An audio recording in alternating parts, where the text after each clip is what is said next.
Hello everyone. आज हम लोग स्टार्ट कर रहे हैं फर्स्ट चैप्टर अकाउंटेंसी का। सारे थ्योरी के क्वेश्चंस इसमें कवर करेंगे इंपॉर्टेंट। स्टार्ट करते हैं। What is mean by dissolution of partnership firm? Dissolution of partnership firm means complete winding up of the business operations. कि जब किसी फर्म के बिजनेस ऑपरेशंस कंप्लीटली बंद कर दिए जाएं तो उसको कहेंगे डिसोल्यूशन ऑफ पार्टनरशिप फर्म। जब डिसोल्यूशन होता है तो सारे पार्टनर्स के बीच का जो रिलेशनशिप रहता है, जो बिजनेस रिलेशन रहता है उनके बीच का, वो भी खत्म हो जाता है। फर्म के सारे असेट्स बेच दिए जाते हैं एंड लाइबिलिटीज को पे ऑफ किया जाता है एंड जो बैलेंस रहता है उसको पार्टनर्स के बीच में डिस्ट्रीब्यूट कर लिया जाता है। डिसोल्यूशन होने के बाद में फर्म अपने बिजनेस को कंटिन्यू नहीं कर सकती है। Second question, what is realisation account? So realisation account क्या होता है? एक स्पेशल अकाउंट होता है जो फर्म के डिसोल्यूशन के टाइम पे प्रिपेयर किया जाता है और इसको प्रिपेयर इसके लिए करते हैं ताकि फर्म का प्रॉफिट या लॉस आइडेंटिफाई किया जा सके।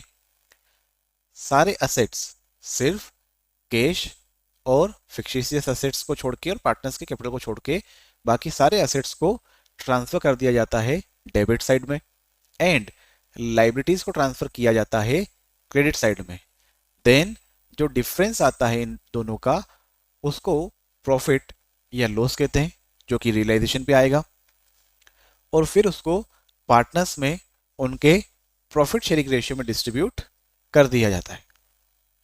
Next, state any 3 circumstances leading to dissolution of firm. कौन सी ऐसी 3 कंडीशंस हैं जिसकी वजह से फर्म का डिसोल्यूशन हो जाता है? फर्स्ट पॉइंट, पार्टनरशिप फर्म में be dissolve in the following cases. First point, mutually agree to dissolve means partner खुद आपस में एग्री कर रहे हैं फर्म को डिसॉल्व करने के लिए, means they themselves wants to close the business।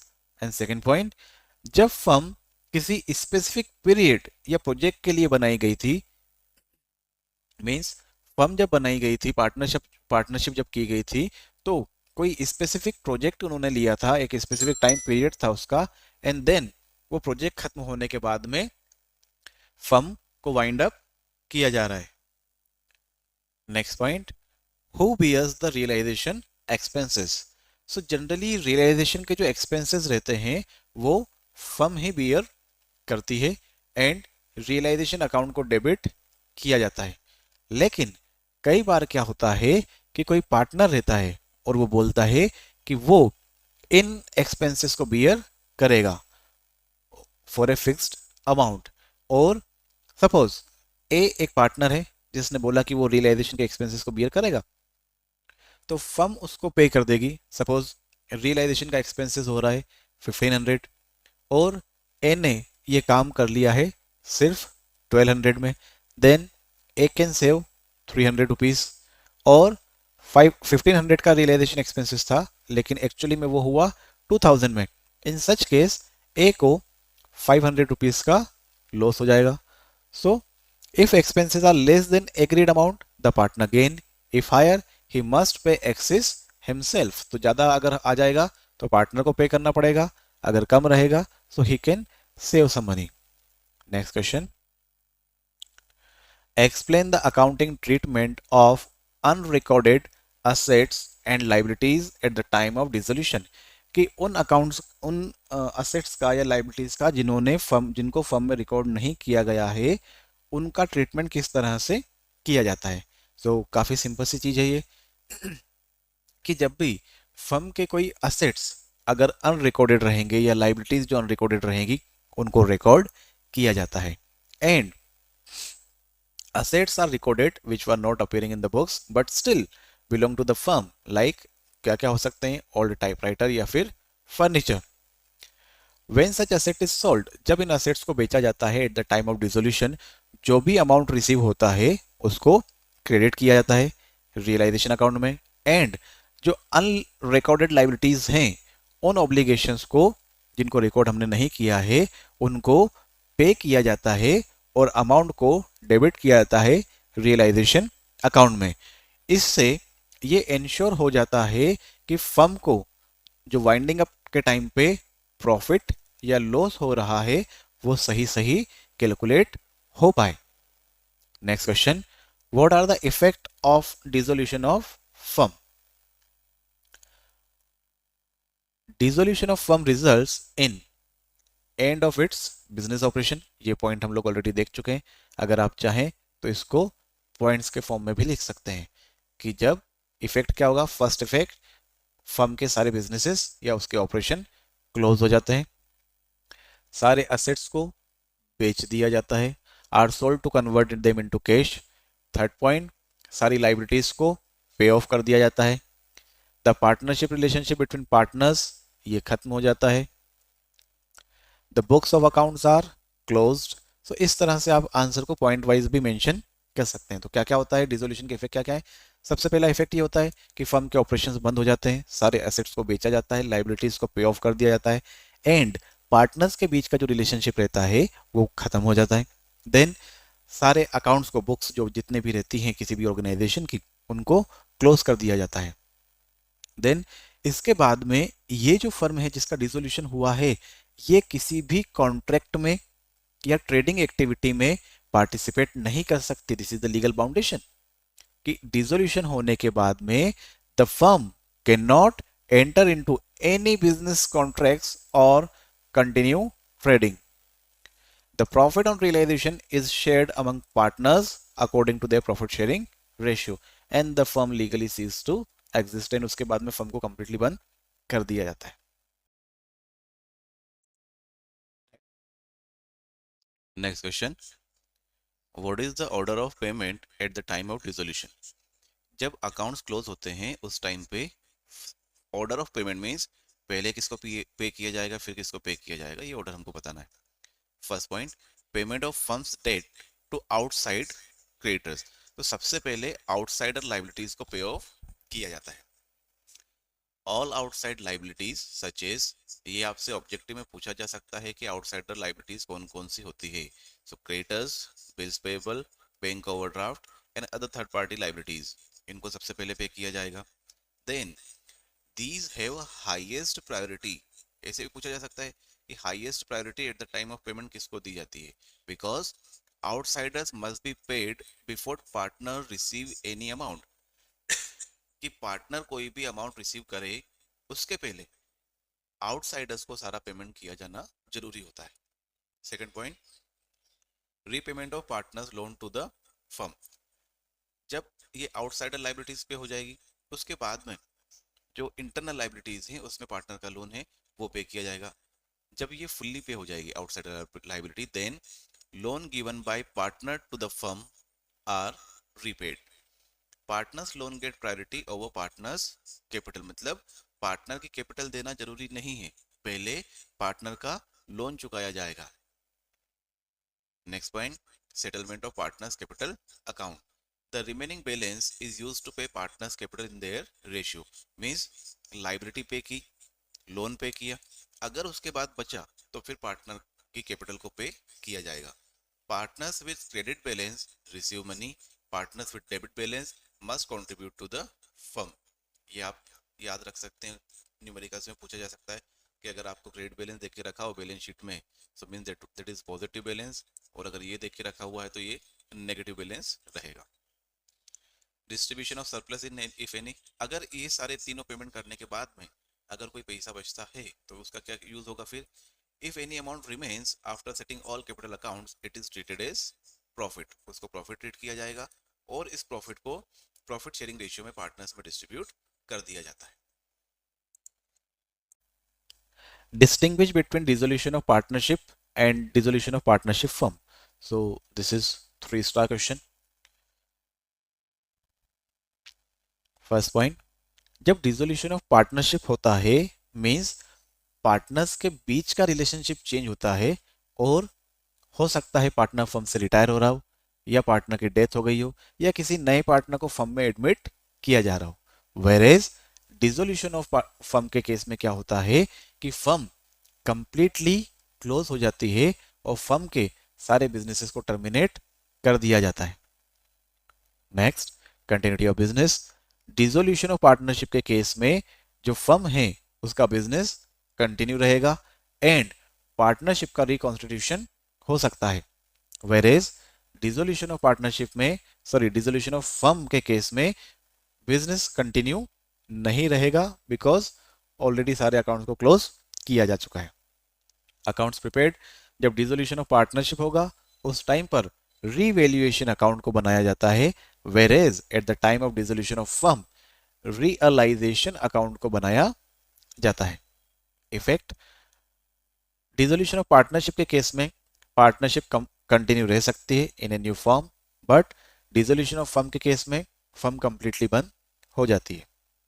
Legal status, dissolution of partnership के केस में जो एग्रीमेंट रहता है वो चेंज हो जाता है, वेरेज डिसोल्यूशन ऑफ फर्म के केस में फर्म का जो एग्जिस्टेंस है वही लीगली खत्म हो जाता है। Next question, explain the rule regarding the settlement of account after dissolution. तो ये क्वेश्चन हम लोग देख चुके हैं, बाकी नए तरीके से यहाँ पे पूछा गया है। State the rule under section 48 of partnership act 1932 to close the accounts when a firm dissolved, और how are account settled on dissolution of a firm. Sorry, so वही वाले पॉइंट है, लेकिन इस क्वेश्चन को, सेम क्वेश्चन को तीन अलग अलग तरीके से पूछा जा सकता है, that is the reason I mentioned it here.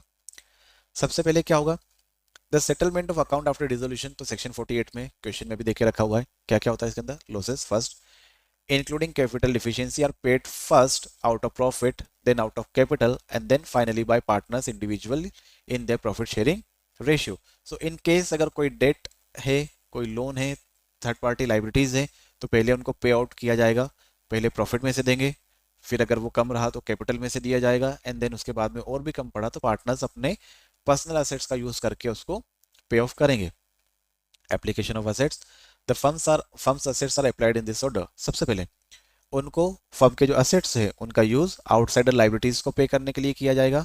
Then जो लोन्स हैं, एडवांसेस हैं जो पार्टनर ने दे रखा है फर्म को उसके लिए, एंड देन कैपिटल के कंट्रीब्यूशन को पे आउट करने के लिए, एंड अगर कुछ बचता है then the profit will be shared among the partners in their profit sharing ratio. Next, under what circumstances a court may order for the dissolution of a firm? Explain. Again, three-star question.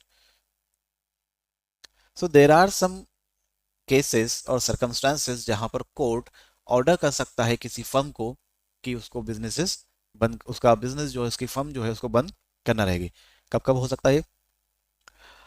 Reasons में include a partners permanent incapacity, unsoundness of mind, misconduct, or if the firm suffers continuous losses, the court ensure justice to all partners and protect their interest by ending such unworkable partnership. Means कोई एक ऐसी business है या एक ऐसा firm है जहां पर कोई पार्टनर है जो मेंटली किसी इलनेस से सफर कर रहा है, या फिर फर्म कंटिन्यूसली लॉस में है, या फिर कोई पार्टनर परमानेंटली इनकेपेबल हो गया है किसी भी काम को करने के लिए, ऑर्गेनाइजेशन के अंदर कोई ऐसा काम हो गया है that should not be done, कोई मिसकंडक्ट होता है। इन सच केसेस पार्टनर्स के इंटरेस्ट को सेव करने के लिए कोर्ट फर्म को बंद करने के लिए, डिसॉल्व करने के लिए ऑर्डर कर सकता है। कुछ बुलेट पॉइंट्स, जब कोई पार्टनर इंसेन हो जाए, या फिर फर्म का कोई जो पार्टनर है वो हैंडीकैप हो जाए या फिर परमानेंट डिसेबिलिटी हो जाए उसको, partner wilfully breaches the agreement, कोई पार्टनर जानबूझकर जो उनका एग्रीमेंट है उसको तोड़ता है, in such case court dissolution का ऑर्डर पास कर सकता है। When there is possibility of losses regularly in the firm, जो फर्म चल रही है उसमें लॉस का होने का चांस फ्यूचर में भी, अभी भी लॉस हो रहा है और फ्यूचर में भी वो लॉस होता रहेगा, and then on any other reason for which the court is satisfied, means इनके अलावा और भी रीजन हो सकते हैं जहां पर कोर्ट को लगता है कि फर्म को डिसॉल्व किया जाना चाहिए, then court can pass an order. Next question, difference between realization account and revaluation account. Again this is 3 star. So realisation account prepare किया जाता है at the time of dissolution of partnership firm, जबकि revaluation account prepare किया जाता है at the time of reconstitution of partnership firm. इसका purpose क्या होता है? रियलाइजेशन अकाउंट का पर्पस होता है प्रॉफिट या लॉस को फाइंड आउट करना, वेर एज रिवैल्यूएशन अकाउंट का जो पर्पस है वो ये होता है कि जो असेट्स हैं एंड लाइबिलिटीज हैं उनको उनकी वैल्यू के ऊपर रिकॉन्स्टिट्यूटेड फर्म में शो करना। Nature of transaction, realisation account में actual sale of assets and payment of liabilities को शो किया जाता है, वेर एज रिवैल्यूएशन अकाउंट में इंक्रीज्ड और डिक्रीज्ड वैल्यू को with comparison with book value से मेंशन किया जाता है। फॉर एग्जांपल एक असेट जो पहले 1 लाख का था, अभी उसकी वैल्यू अगर 1,10,000 हो गई है तो रिवैल्यूएशन में अपन इसको 10,000 से ही मेंशन करते हैं। Then effect on business, business comes to an end, realization expense account बनता है, उसके बाद में डिसोल्यूशन अकाउंट बन, उसके बाद में फर्म बंद हो जाती है, वेर एज रिवैल्यूएशन के बाद में फर्म का ऑपरेशन जो रहता है वो कंटिन्यू रहता है। Prepared eight the time of dissolution and eight the time of reconstitution of firm, या फिर आप अलग अलग लिखना चाहें तो एडमिशन, रिटायरमेंट, डेथ या change in profit sharing ratio. Transfer of profit और loss, so realization is transferred to partners capital account in their profit sharing ratio। तो रियलाइजेशन के टाइम पे प्रॉफिट या लॉस जो भी होगा उसके पार्टनर्स के कैपिटल अकाउंट में ट्रांसफर कर दिया जाता है, वेयर एज रीवैल्यूएशन अकाउंट में ओल्ड प्रॉफिट शेयरिंग रेशियो में डिस्ट्रीब्यूट किया जाता है। टाइप्स ऑफ अकाउंट, ये नॉमिनल अकाउंट होता है, ये भी नॉमिनल अकाउंट होता है, but can be prepared many times during the life of a firm, जबकि इसको एक ही बार बनाया जाता है। Next question, explain the situation where a firm is compulsorily dissolve, ऐसी कंडीशन जहां पर फर्म को कंपल्सरी हो जाता है कि वो डिसॉल्व की जाए। सो इंडियन पार्टनरशिप एक्ट में ये मेंशन है। First thing, insolvency of partners, अगर फर्म के सारे पार्टनर्स या कोई भी पार्टनर इंसॉल्वेंट हो जाता है, इन सच केस फर्म को डिसॉल्व किया जाएगा। अनलॉफुल बिजनेस, अगर बिजनेस किसी ऐसी एक्टिविटी में इन्वॉल्व है जो कि इलीगल है, अनलॉफुल है, देन उसको बंद किया जाना चाहिए, बंद कर दिया जाएगा।